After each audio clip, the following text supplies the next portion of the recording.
Hello everyone. We're gonna be talking about how KRÜ is gonna be one of the building blocks and or what you can say important pieces for Sentinels to compete at internationals again. You can say Sentinels didn't really perform to the expectations, honestly, right? In 2024, right? They showed, yo, we can win international events by winning the Madrid, the first event of the year. Guess what they did? They didn't do anything this year, right? They made it to every single international, right? For sure, right? But it didn't really prove anything, and the roster was just having issues. Even though they had really good fucking players, they didn't have the best assembled roster they could make to win an international. And I'm really going to talk about how KRÜ is going to help them for the nearby future for that.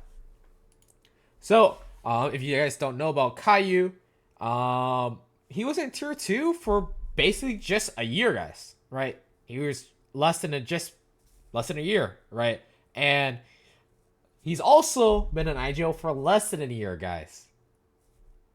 Ambrosia, he was on that team and they qualified through Premier, right? And he played 2024 Challengers, the last split, which is basically was like little of December, November, and it was like for 1 week, guys, 1 week, and that's short stage, and he really threw in some eyes for that, and that really caused him to go to M80, because M80 was coming in back into the scene. They wanted to rebuild a team, try to make Ascension obviously again, try to make it this time like third tries the charm, but that really didn't happen, but when he was on M80, they placed second in the first split, right? And then they had financial hardships, which kind of made him to go to Qbert. And they placed fourth in split 3, which they could have gone to Ascension. They had enough points, but since Qbert is an academy team for Sentinels, they could not. But he has pretty impressive resume going into tier 1, guys, right? He has the potential to show it, and I think a lot of people don't understand what he provides to a team because he's able to frag out, shoot. You could saw that if you saw Sen City, the Invitational, and they won that, guys, by the way, when he was IGLing. And I really wanted to go to the question why like Sen kind of promoted him from the academy team. Simple, guys. He's a fragging IGL. Fragging IGL's important, right?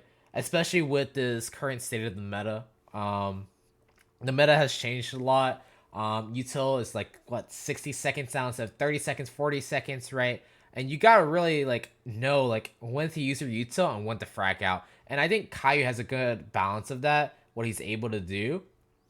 And if you've been watching tier 2, right, like how you guys sometimes watch college football and like, yo, I know this guy's gonna be good in the NFL. I know how this guy's gonna be good in the NBA. If you watch basketball as well, he's been pretty fucking consistent, guys. And he's not only that being consistent, he's consistently improving through the year, right? He wasn't in IGL for the start of his career, and he's been in IGL for less than 365 days, guys. Less than that.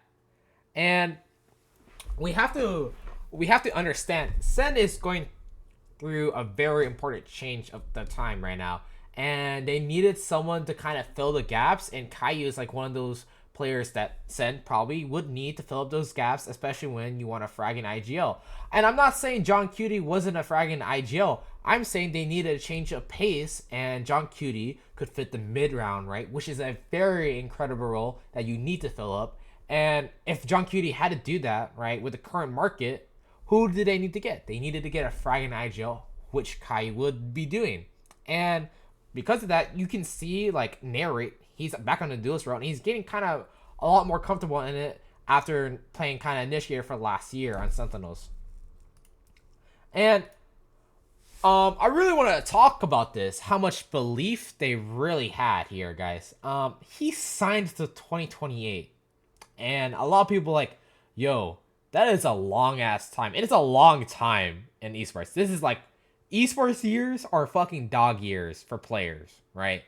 And the main idea is it's just a modem, right?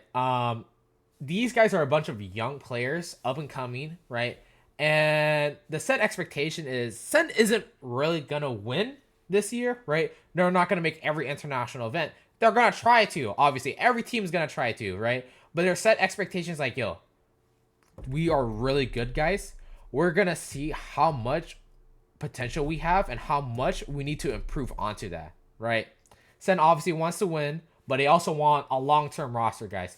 They just don't want a roster that can win one international for just a year and just be very bad for the next year, making every international, but not having any success, right? If you're a fan of your team, right, you want to win as much as possible. You want to win as long as possible, right? I think every sports fan can agree with that, right? You want to be how fucking the Patriots were, right? They had such a long-term roster. They won every single time they played. Same thing when you're a Chiefs fan. You wanted to go back to back to back to back, set the record, right?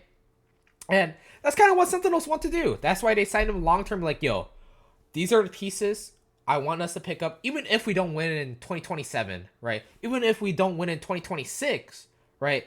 I know, yo, guys, this is how we're going to invest. This is how we're going to stay. And KRÜ is an important building block for that, I would say.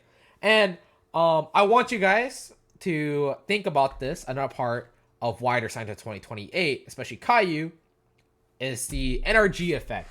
So NRG, they won with 3 players that came from tier 2, right? The first one was Mata. They picked him up instantly during the offseason.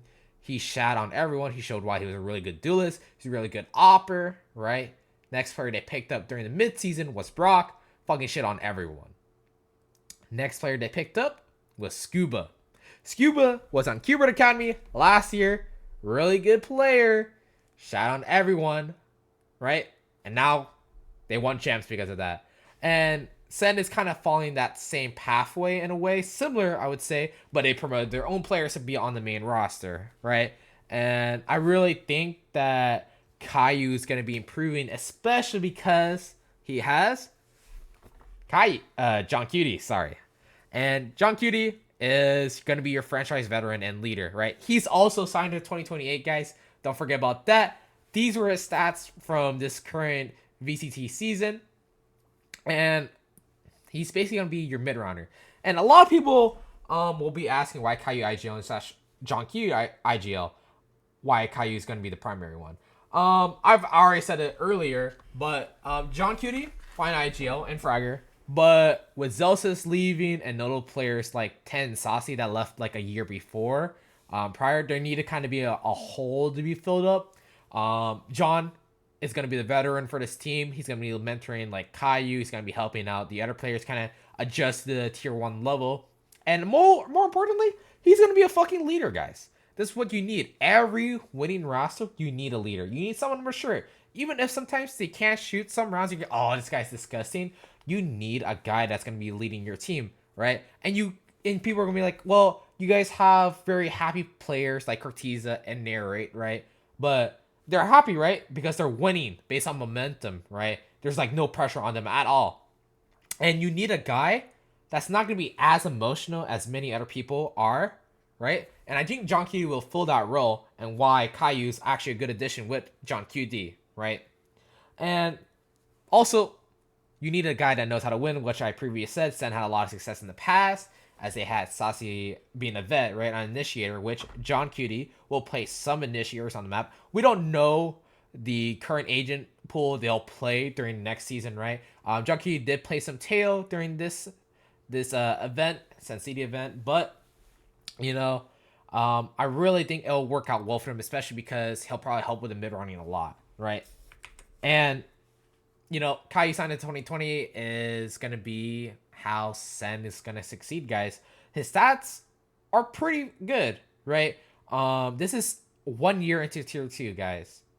The other players I talked about that joined NRG, they had multiple years playing tier 2, and they already played in pre-challengers beforehand, before franchising even happened. And I feel like these stats are pretty good for IGL. The fact that you can multi-frag and be able to IGL is completely insane, guys. And a lot of people will be like, well, he didn't do that well at the Sen City event. Guys, he just has to get more comfortable at the level. A lot of this is going to be experience. A lot of this is going to be playing these matches on the stage. A lot of this is this and that, right? And people argue, yo, he doesn't have enough experience. Sen won't do much.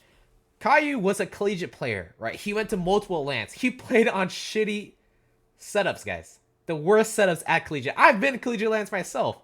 He will show, like, yo, I don't care about these setups. I will prove why we will win. I'm here, bro. I played on 144 hertz. I played on 200 FPS. That's worse than what NA has to offer, guys. That's way worse at collegiate lands. And I really do think this guy will be a shining light for Sentinels with the way he IGLs and the way he'll command the game for the team. And if you guys like this type of content, let me know.